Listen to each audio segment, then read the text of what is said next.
When Magic Johnson and Larry Bird entered the NBA in the 1980s, the league's popularity skyrocketed.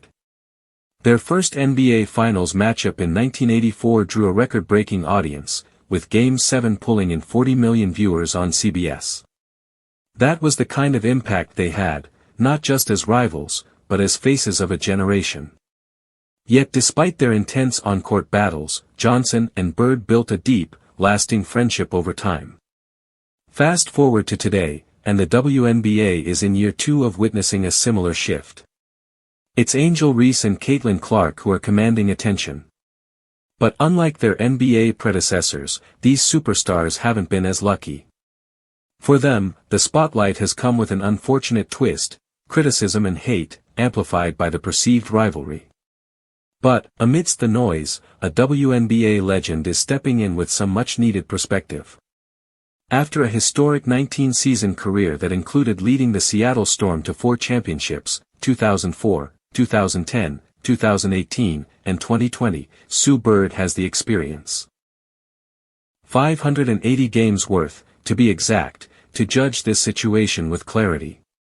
So when Taylor Rooks of Sports Illustrated asked Bird what she thought was addictive, but ultimately distracts from what's happening on the court, Bird didn't hesitate. Sadly, in women's sports, for a lot of reasons, once it does cross over, it's gone. We can't even get it back. And it's hard to articulate. I think a big part of it is people not understanding that our league, the WNBA, is physical and it's competitive the same way you've watched men's sports be physical and competitive for all these years, she said. And Sue isn't wrong. The WNBA has long been known for its intensity, especially in the paint and during gritty defensive matchups. Just look back at the Chicago Sky vs. New York Liberty game last season.